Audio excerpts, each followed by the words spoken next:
بسم اللہ الرحمن الرحیم۔ السلام علیکم ورحمۃ اللہ وبرکاتہ۔ میں زبیر خان ہوں اور آپ میرا ویلاگ دیکھ رہے ہیں۔ امریکہ بمقابلہ ایران اور ان کا آپس میں ٹاکرا، یہ ہے وہ موضوع جس کے بارے میں اس پروگرام میں مختصراً بات کی جائے گی۔ ناظرین، یہ جو نقشہ آپ سکرین پر دیکھ رہے ہیں، اس میں شمال مغرب میں ہلکے گلابی رنگ میں شام کا وہ علاقہ ہے جو اس وقت وہاں کے صدر بشار الاسد صاحب ان کی حکومت کا علاقہ ہے، اور امریکہ اس حکومت کے خلاف کئی سالوں سے برسر پیکار بھی ہے۔ جنوب مشرق میں ہلکے نیلے رنگ کا علاقہ جو آپ دیکھ رہے ہیں وہ عراق اور اردن کا علاقہ ہے، اور جس جگہ ایریا 55 یعنی ایریا 55 لکھا ہے اور سفید رنگ میں ہے، یہ علاقہ مشرقی شام کا ہے، لیکن اس پر امریکیوں نے قبضہ کیا ہوا ہے اور یہاں پر امریکہ نے اپنا ٹامف بیس قائم کر رکھا ہے۔ اگر آپ سفید رنگ کے نیچے ہلکے نیلے رنگ کے علاقہ میں دیکھیں تو آپ کو ٹاور 22 کا علاقہ بھی نظر آئے گا۔ ٹامف بیس سے امریکی افواج 2016 سے کارروائیاں کر رہی ہیں، اور سفید رنگ کے علاقے میں جو ایریا 55 یا ایریا 55 لکھا ہے آپ کو جو نظر آ رہا ہے، اس کا مطلب یہ ہے کہ یہ ایریا جو ہے اس کا راڈیس 55 کلومیٹر ہے، اور امریکہ نے شام کے اس علاقہ پر زبردستی قبضہ کر کے اس کو اپنے استعمال میں رکھا ہوا ہے۔ علاقہ کے بارڈر پر پھر شام کی موجودہ حکومت اور اسی طرح ایرانی حمایت یافتہ ملیشیاز جو ہے انہوں نے بھی اپنی پوسٹیں قائم کر رکھی ہیں۔ اب جو یہ نقشہ آپ دیکھ رہے ہیں اس میں آپ کو ٹاور 22 بھی نظر آ رہا ہے۔ یہ جو علاقہ ہے دراصل یہ اردن میں ہے، لیکن بالکل ساتھ ہی شام اور عراق کی سرحدیں بھی ملتی ہیں۔ یہاں پر بھی امریکی افواج موجود ہیں جو اس علاقہ سے امریکی مخالف عناصر کے لیے کارروائیاں کرتی رہتی ہیں۔ مین مقصد ان کا اس ٹاور 22 میں دراصل جاسوسی کرنا ہے کہ جو اس وقت موجودہ حکومت ہے شام کی، یا جو ایران کی حمایت یافتہ ملیشیا فوجی کہہ لیں یا جنگجو کہہ لیں، ان کے بارے میں یہ جاسوسی کرتے رہتے ہیں، اور ان کو سب سے بڑا ٹاسک جو یہ دیا ہوا ہے کہ ایران کی طرف سے کوئی اس ایریا میں بڑا ملٹری بلٹ اپ تو نہیں ہو رہا، تو اس مقصد کے لیے یہ جو ٹاور 22 ہے یہاں پہ امریکن افواج جو موجود ہیں۔ لیکن یہ ایریا دراصل چونکہ اردن میں ہے، اور اردن کے بارے میں آپ کو شاید علم ہو کہ وہ امریکہ کا بہت ہی قریبی حلیف ہے، اور تقریباً اس ایریا میں بہت بڑی جو رقوم ہے امریکہ اس کو دیتا ہے فوجی امداد میں،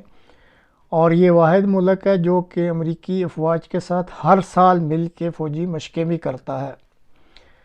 اب یہ ساری تفصیل آپ کو اس لیے بتائیے تاکہ آپ کو بات سمجھنے میں تھوڑی آسانی ہو جائے کہ اتوار کے روز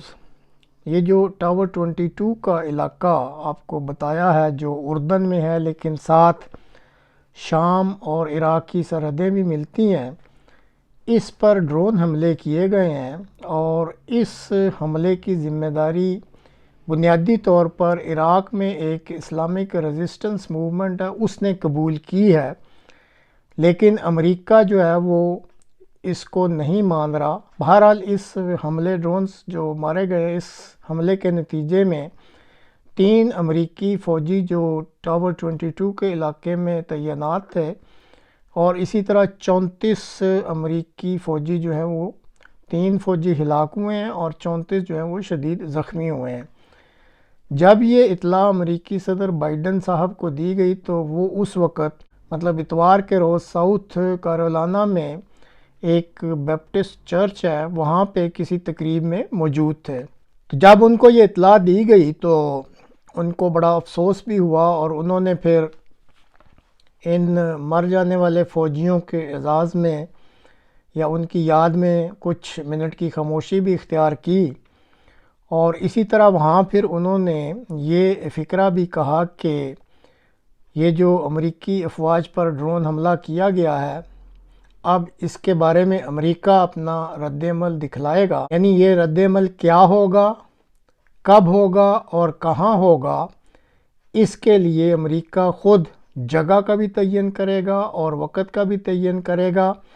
اور یہ بھی خود ہی تعین کرے گا کہ اس کے رد عمل کے طور پہ وہ کیا کرتا ہے۔ اب جیسے ابھی آپ کو بتایا کہ حملہ کی بظاہر ذمہ داری جو عراق کے اسلامک ریزسٹنس گروپ نے قبول کی ہے،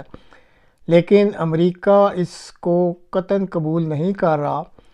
کیونکہ امریکہ کہتا ہے کہ اس مشرق وسطیٰ میں یہ جو علاقہ اس وقت تقریباً جنگ کا منظرنامہ پیش کر رہا ہے، اس میں جو بھی جنگجو ہیں، چاہے وہ حزب اللہ کے ہیں، چاہے وہ حماس کے ہیں، یا چاہے وہ ہوتی ملیشیا ہے، یا یہ جو اسلامک ریزسٹنس گروپ ہے، امریکہ کے مطابق یہ سارے کے سارے جتنے بھی جنگجو گروپ ہیں، ان سب کے پیچھے ان کو صرف ایران ہی نظر آتا ہے۔ حالانکہ ایران اکثر کہتا ہے کہ ہر گروپ پہ ان کا کوئی کنٹرول نہیں ہے، اور نہ ہی وہ ان کے آرڈر مانتے ہیں، یہ اپنی ذات میں سارے انڈیپینڈنٹ گروپ ہیں جو کہ ریزسٹنس کرتے ہیں۔ لیکن امریکہ بہرحال ایران کے اس نقطہ نظر کو قبول نہیں کرتا۔ اس وقت مشرق وسطیٰ میں جنگ کے جو لاوے ابل رہے ہیں یا نکل رہے ہیں، یہ دن بدن ان میں اضافہ ہو رہا ہے۔ اور اب جیسے یہ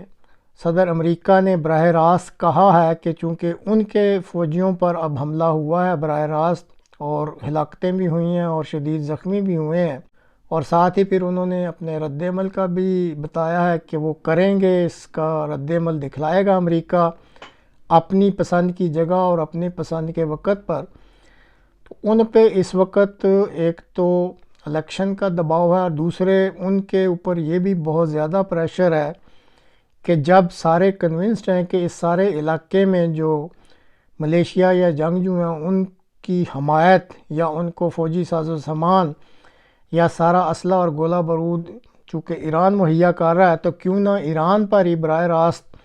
حملہ کر کے اس سارے قضیے کو ختم کر دیا جائے۔ بہرحال وہ اس دباؤ میں، اب وہ کیا فیصلہ کرتے ہیں یہ تو نہیں کہا جا سکتا، لیکن اگر وہ اس گروپ کے دباؤ میں آ جاتے ہیں جو کہ ان پہ اس وقت پریشر ڈال رہا ہے کہ ایران کے ساتھ براہ راست جو ہے وہ ٹاکرا ہونا چاہیے تاکہ یہ مسئلے جو ہیں حل ہوں، تو اگر امریکہ یہ فیصلہ کرتا ہے اور وہ براہ راست ایران پہ جا کے حملہ کرتا ہے، تو پھر ناظرین جیسے کہ اس پروگرام کا عنوان بھی رکھا ہے، تو یہ ایک باقاعدہ پھر امریکہ اور ایران کے درمیان ٹاکرے کا آغاز ہو جائے گا۔ پہلے تو ابھی یہ دیکھنا ہے کہ اگلے چند دنوں میں یہ امریکہ ایران ٹاکرا جو ہے کیا یہ شروع بھی ہوتا ہے یا نہیں، اور اگر پھر شروع ہو جاتا ہے تو پھر اس کا انجام کیا ہوگا، اس کے لیے ہم وقت کا انتظار کریں گے۔ تو ناظرین اس وقت تک کے لیے اتنا ہی، اگلے پروگرام تک کے لیے اجازت دیجیے۔ خدا حافظ۔